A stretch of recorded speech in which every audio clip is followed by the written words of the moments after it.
Hey, it's Adam Witt, and I just wanted to, before I get into the next video game blog, I just want to just sum up my last three blogs that I did, because I think there was like two things I forgot to mention, and it might be because I'm a little distracted playing my video game a little bit that I could bring up a lot of points. But first thing I want people to know is, if I haven't said it 3 or 4 times, I'll say it a fifth time. What I'm trying to do with my public speaking thing is not to make this a cult. There's a difference between having a cult and then trying to sell my belief to somebody and say, hey, here's my version of a belief.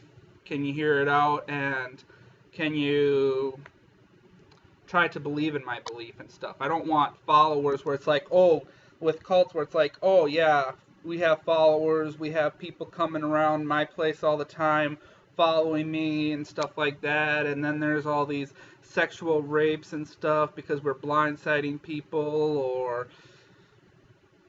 it being something that it's not supposed to be.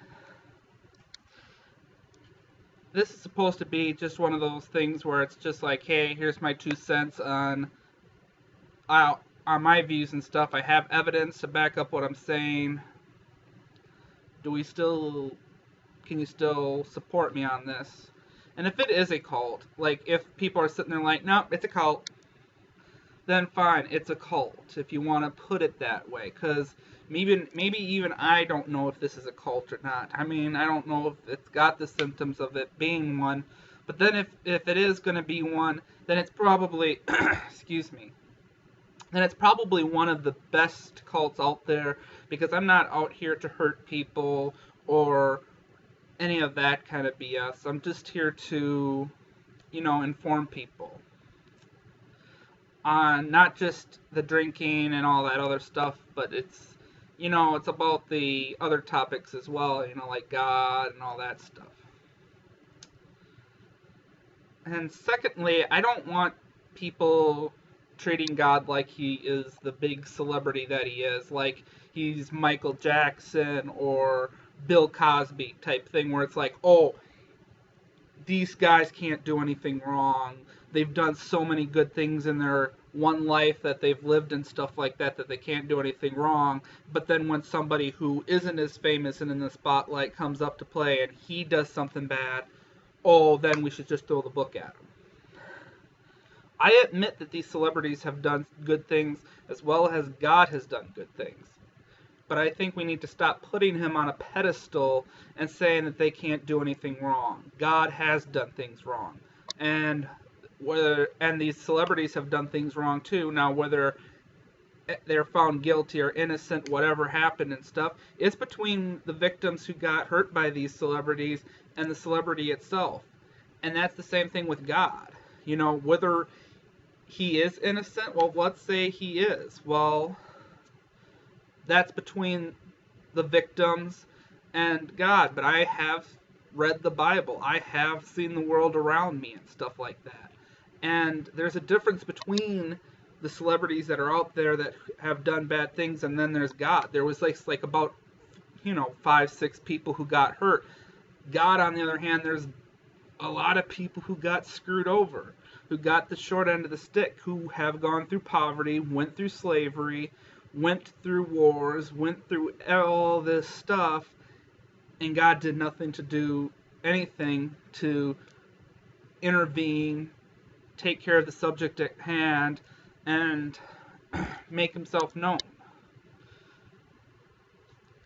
At the end of the day, we need to just move on from this God thing and let someone else take a crack at it. And if I am much of a failure, just as much as he is, I would be willing to bow down and give the throne back to God, because if God forbid if I made the situation worse, then God deserves another chance at taking a crack at it. But I'm not going to fail on this. I'm not going to fail the people if I do become king and I have the power to change the world. I'm going to make it successful. I'm going to see through it that it is successful. And the last thing I wanted to bring up is, if this all does pan out, my theory goes exactly as the plan, I get the power, God goes to hell, all that stuff, well, what do you expect from me? I'm going to keep it simple. I want to give the world the tools that it needs to make themselves successful. That is very short, right to the point. We all need money. That's a tool we need to succeed. We all need clothes, shelter, food, and it comes from that money stuff. And I'm here to do healings and miracles. Anyone who's got cancer and the doctors and surgeons are like, oh, we can't operate on this situation because it'll just shorten his life or whatever, or it's inoperable or whatever. I say bring an angel down in that situation and heal them. That is what I believe in. I think that, we should live our lives to the fullest, and that's one of the things that I really want to do. But I'm not going to be that type of person who's going to help you with your littlest situations like, oh, who's my husband going to be? Adam, hook me up. Or, I don't know what career I want to go into. Help me out with this kind of thing. Or, I need help with homework. Can you give me the answers? No. I'm here to help you get from point A to point B, and if there's any issues that you have, I'll help you out, save the day, but I'm not going to give you the answers to everything. What's the answer to success? My goal is to give you guys the material that you need to get through everything. And that's something God isn't going to give you. God is not going to give you the $1 billion billion. He'd rather see you half the people suffer, half the people be successful, and half of the people be in the in-between. He doesn't want to see everybody have the answers to everything. He doesn't want to see everybody be successful. Why? Because he's self-centered. The only reason he makes people rich is because he wants to he has to have some people on his side. He's got to have some people to sit there and take people who are like myself bashing God right now, sitting there saying, no, well, he's made me successful. I'm a billionaire right now, and I have everything. So he's blessed me. And all what Adam's sitting there saying right now, that's a bunch of BS. Excuse me, got an itch here. And I get that. Good for you that God has made your life successful. But did you know the reason why he did it? So that you wouldn't complain. And that you would be on God's team. But then take a look at all the people who are in poverty on the other situation. Sit there and worship God all their lives, and they're not getting anywhere. They don't have homes, they don't have food, they don't have clothing, and they're dying. Just worshiping God, giving their full worship, and not even getting a cent. And then there's people who are in the middle class who have nothing to complain about. Are they rich? No. Are they poor? No. Are they getting by paycheck to paycheck? Yeah. But they're okay. But I want to see them be successful too, so that they don't have to worry about money or worry about overspending, and that they can have the finer things in life. So they don't need to worry if they have a child, do they have to worry about money? Or if they want to get married, do they have to worry about money? This is what it comes right down to. God just doesn't care. You need a leader that's going to have your back, who's going to be there for you no matter what.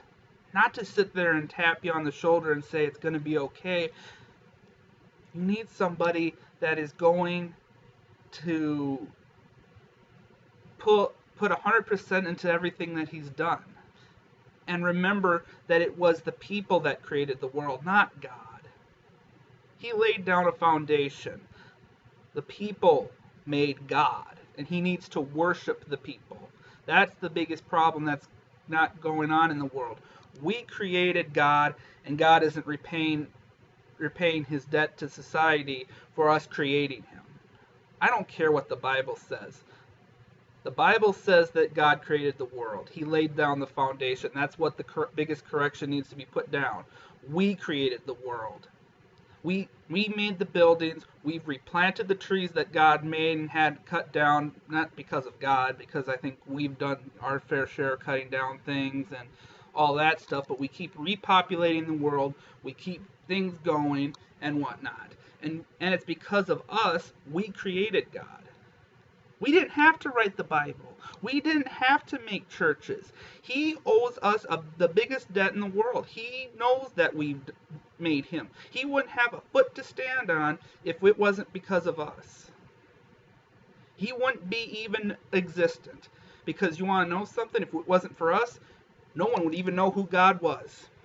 No one would have known Jesus died on the cross. We wrote the events down. God owes us. And it's a big I owe you. That's what it comes down to. He owes us his life. He owes us heaven right on the platter right then and there. He owes us the $1 billion billion. We have done so much for him, and he has done so little for us. I'm not saying he hasn't done good things. Every person's done good things. Saddam Hussein has done good things. O.J. Simpson has done good things. Osama bin Laden did good things. But you sit there and you want to know what you do is you sit there and you remember all the 1 or 2, 5, 6, 7, 8, 9, 10 bad things that they've done, but you never forget. But you always forget that that every bad person has probably done about 1 million good things in that one life. Whether it was maybe I gave a dime or yen or whatever it is that they have overseas or whatever. Hey, they gave a little bit. They fought for their cause and stuff, even if it made them go a little twisted, whatever you want to call it. You got to always remember that not everyone is always bad, 100% bad, and they can't do one good thing in this face of the earth. And not every person is a good person and can't do bad stuff.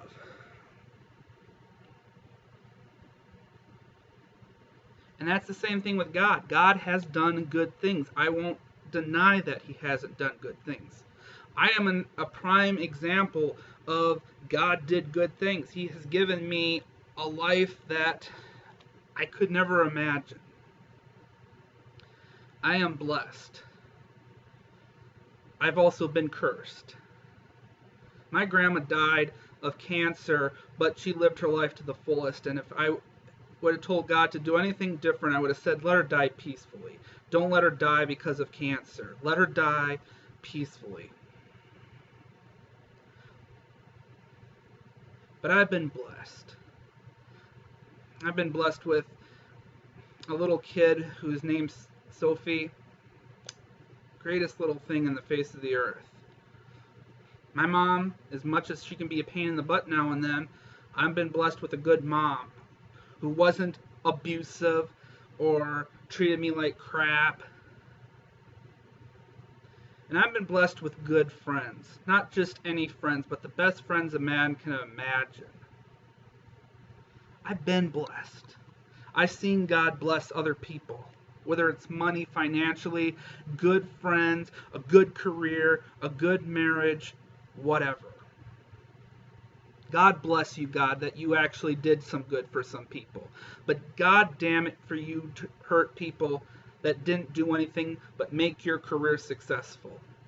God damn it that you can't figure your life out because you get angry and jealous all the time. You sit there and you use people to make yourself successful. And then you damn people and wonder why people hate you. It's not my fault that you're uneducated. It's not my fault that people don't love you. It's your fault. You're to blame. If anyone needs to post blame at anybody why the world didn't go the way that it is, it's your fault. You created that tree that they ate from. You brought sin into the world, not Adam and Eve. Quit sitting there and putting blame on people and point the finger at yourself. So that's my message. We need to hold God accountable for his actions. Thanks for your time.